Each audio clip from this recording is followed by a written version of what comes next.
The Maryland basketball season was absolutely a success.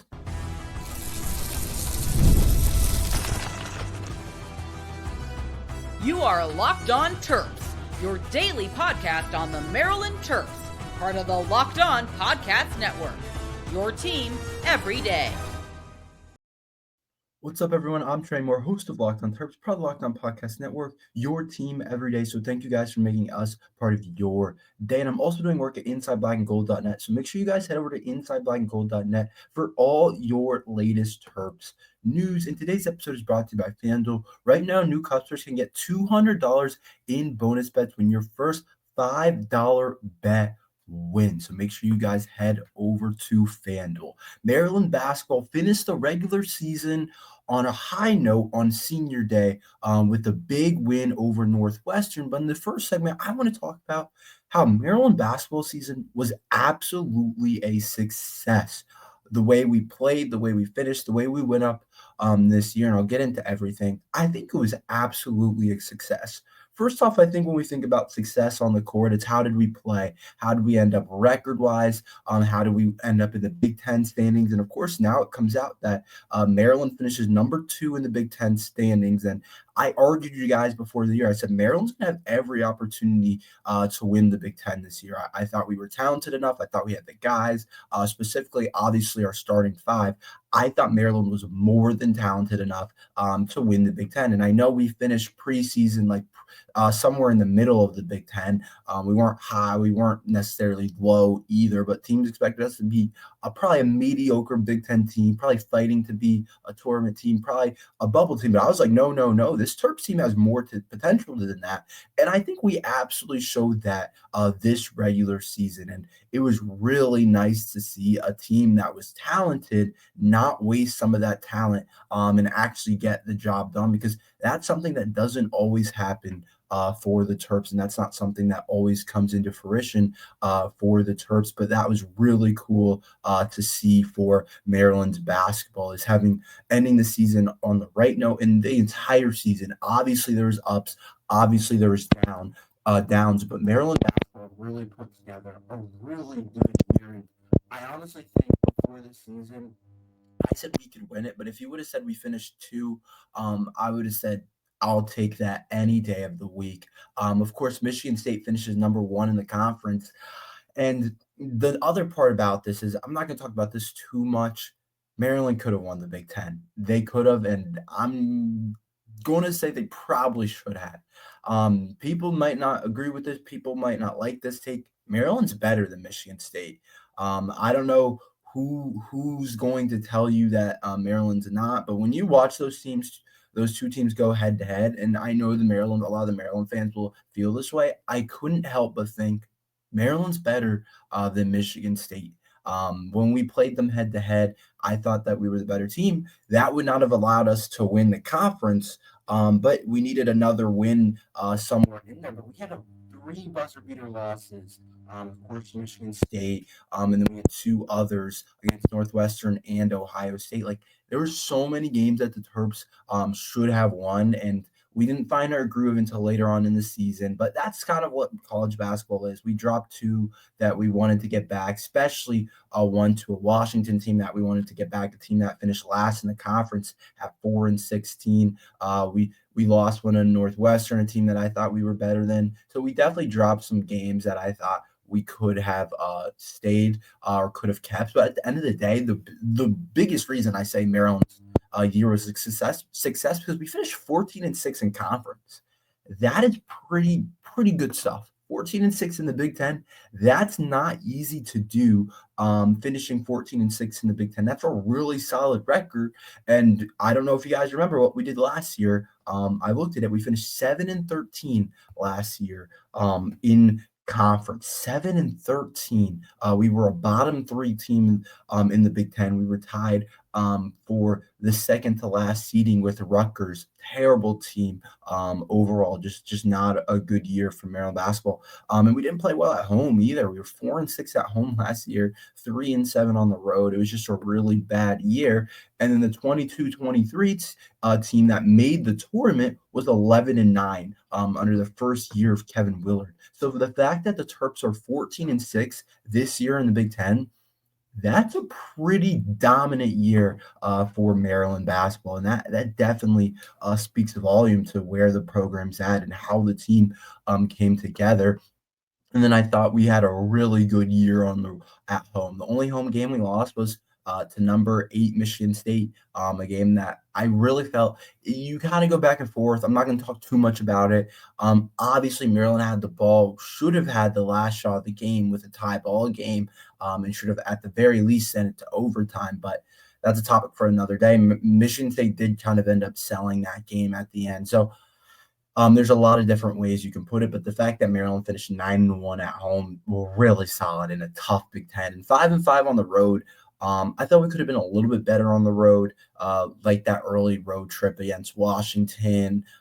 We lost on the road to Ohio State. Like there were some road losses that I thought we could have gotten back. But 5-5 on the road isn't going to kill anyone if you're going to be 9-1 at home. And again, with a 14-6 record in the Big Ten, finishing second in the Big Ten behind Michigan State and getting some humongous big-time wins throughout the season against some of the better teams in the Big Ten. Like you get a huge win against Michigan last week. You get a big win against a UCLA team that's hovering in that top 25 range. Same thing with Wisconsin, who's hovering. Illinois, who's all of a sudden turned it on and turned it around. You got a huge win over them. So a lot of the top teams in the conference, Maryland actually beat, which is another reason why I think this year was definitely a success for Kevin Willard in the staff, is because we got big wins where last year, other than the Illinois win, we weren't getting big time wins. We were beating some of the worst teams in the conference when we would get them. But this year it's different. Night in and night out, there wasn't a night where we didn't feel like we couldn't win. And then I also think this year was huge for Kevin Willard. After having a down year like last year, it's tough on a coach. There's a lot of media shouts. There's a lot of people saying, hey, this guy's not it, or this guy can't get the job done, or this guy can't do that, this guy can't do this. And Kevin Willard, I thought, showed a lot of improvement this year in terms of constructing the roster. I thought he did a much better job this year. And I thought last year you kind of go back and forth because all those guys that we brought in as freshmen were highly talented guys that people expect to be good. And so you don't really put all the blame on Willard. It just didn't end up working out. People thought we had a good team, but after quickly realizing we didn't, this year he did a really awesome job, one with roster construction, but also did a really good job overall with this team throughout the year. There were times where we would go on a 2-game losing streak on the road, and I was like, oh, here we go again. This team's good, but we just can't figure it out. And he rebounded us, and he got us back to being in a good spot, and he allowed us to win games that we really needed. Like after the 2-game losing streak on the road, where we traveling to Washington, to Oregon, that new Big Ten kind of road trip that teams have to go on, we came back and we beat a UCLA team that was ranked at the time, and then beat a Minnesota team and get a 2-game win streak back. And I think Kevin Willard did a really good job. And I think Maryland fans feel good about Kevin Willard. I feel good about Kevin Willard. I think he's done a really good job of recruiting. I'm excited to see what he does in the portal next year. Obviously, I want to get through March, and I want us to go on a run and make it as far as we possibly can. But I want to see what he can do again, because I think he's done a really good job with constructing the roster.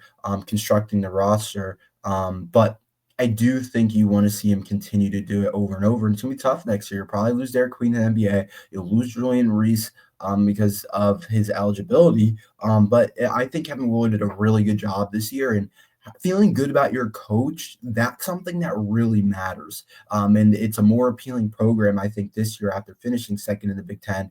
And now Kevin Willard can go out to the portal and say, look what I did with these 3 portal guys. Rodney Rice at Virginia Tech, his stock was kind of down. High-level recruit, people thought he was talented, but his stock was a little bit down. Comes to Maryland, and all of a sudden he's one of the better guards in the Big Ten. Gillespie comes from a small guard coming from Belmont, makes him one of the best Big Ten guards. Selton Miguel, a similar type of thing. Like, he can go in and show recruits this year that, and I think that's important. And I think that's part of why this season's successful for the future. A big part of it, I think, is Kevin Willard. And then I also think it was successful because I thought that most people lived up to the expectation. Especially all the guys in the starting five either lived up to or exceeded their expectation. And I think that's important. You don't want a bunch of guys that just kind of underlined how we thought they were going to play, but that's probably what's going to happen when you finish 14-6 in the Big Ten. Like, for example, Derek Queen didn't come in here and we didn't ruin Derek Queen, and everyone's saying, oh, a lot of people thought he could be a lottery pick before the year. But after this year with Maryland, he's probably going to have to come back another year or two or whatever, and we kind of ruin it. And we've seen that with players. I thought Julian Reese had a really good year. I thought Derek Queen had a phenomenal year. He's in the Kareem Abdul-Jabbar Center of the Year list, and everyone else that's on that list is a center, all the candidates, and he probably won't win it, but it's impressive to be on a list like that. And then Gillespie and Rodney Rice and Miguel, all three transfers, I thought played well. The guys off the bench, it's a little bit of a fluctuating story, I think. But in terms of the guys starting five, everybody either exceeded or lived up to the expectation. I think you could argue that Gillespie, Rice, and Queen exceeded expectations. I would say Miguel, towards the end of the year, definitely has exceeded expectations, but during some of the season was about at expectation. And Julian Reese, we expected him to be kind of what he's been. I don't think that's been anything too crazy just because of how he's performed in the past. But that's a successful year if your starting lineup really performs. And I think that also my last point is I think this is a successful year because Maryland basketball, like the atmosphere, the excitement, it's back. It feels like people are excited. Fans are excited. You see that game against Michigan State. You see that game against Northwestern on Saturday. Like, team players are excited. People are excited about the product we're putting on the court, and that's important. The better atmospheres you build, the better things that people feel like they can come in. It's important, and it feels like there's a new energy that Maryland basketball has, and I think it's an energy that we had in the past, but I think we lost it over the last couple of years. And so that's a big reason why I think Maryland basketball had a really successful season. On a scale of 1 to 10, I'd probably say a 9. Let me know what you guys think, a number down below. But this season was successful, in my opinion. Next, let's talk about senior day in the last game that the Terps played. I want to talk about that a little bit. We'll talk about that next. Your home should reflect your style, and with WayFair, it's easier than ever to make that happen. Whether you're looking for a simple refresh or tackling a big home project, WayFair has everything you need in one place. WayFair's huge selection makes it easy to find the perfect piece no matter your space or budget. From cozy furniture and stylish decor to kitchen essentials and outdoor must-haves, WayFair has it all, and it's priced that fit your budgets. I was looking for a new rug to tie my living room together, and WayFair had so many stylish options at a great price. The site made it simple to compare styles, and my order arrived fast with free delivery. I was surprised to find everything from storage. Head over to wayfair.com and find something that just your style today. That's WayFair.com. WayFair, every style, every home.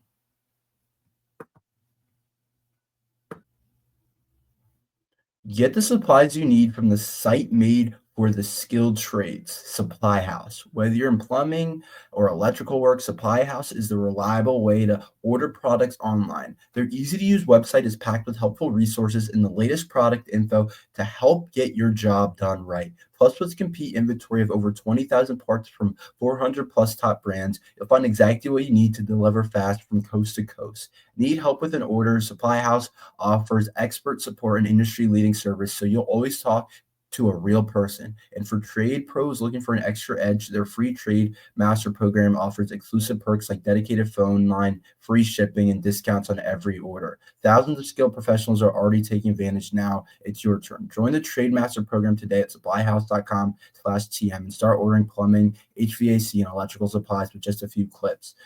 Plus, use promo code SH5 for 5% off your first order. That's supplyhouse.com.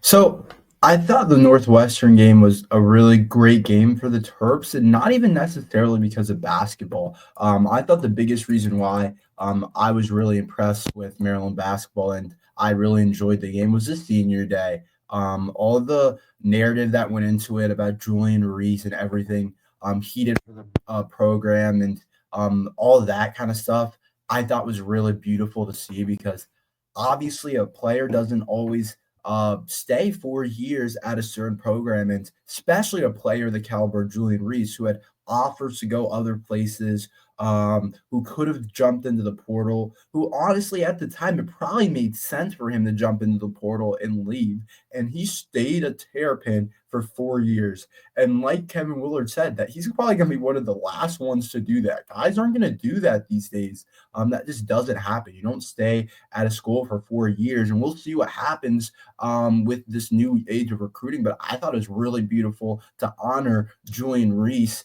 And then I also thought Julian Reese had a really awesome game, and it was a really good way to end the season, of course, against one of the top teams in the country. Or not one of the top teams in the country, excuse me, to keep your top ranking in the country against Northwestern. Northwestern hasn't been good all year. They're just not a great team. But it was a close game at half, 29-32. Maryland was able to separate later on in the game, which I thought was important. Even in the second half, it was a close game for a lot of it. I thought Northwestern put up a good effort. I thought the Nick Martellini kid went off, and I thought a big reason why we're not losing this game at times is because I thought him 8 of 19 for 28 points. He almost had 30 against us, but again, the starting five of the Terps just so balanced. Julian Reese had a huge day on senior day, though. 19 points, 11 of 13 from the free throw line. That's huge, and I think down the stretch we have a lot more season to go, hopefully, and down the stretch in March Madness, that's going to be big. You never know what can happen. You never know when these games can randomly be really close. It happens all the time in March Madness. I don't think I have to tell people to know about the upsets and all those things. And if Julian Reese can shoot well from the free throw line, that's going to make it really hard for Maryland to lose to a lower seed in the tournament. But he played really well, had 11 rebounds, a double-double, 2 blocks, 19 points for him. And he's been a little bit slow offensively the last couple of games, so it's good to get him going a little bit before we go into Big Ten tournament play. I thought that it was just a balanced attack. I thought Gillespie played really well, 17 points. I thought he shot the 3 well, 3 of 4 from the three-point arc. I thought Saul Miguel shot the 3 ball well, 3 of 7 from three-point line. Rodney Rice only had 11 points, 1 of 5 from three-point line, but still we didn't need him to do anything too crazy. Queen had 10.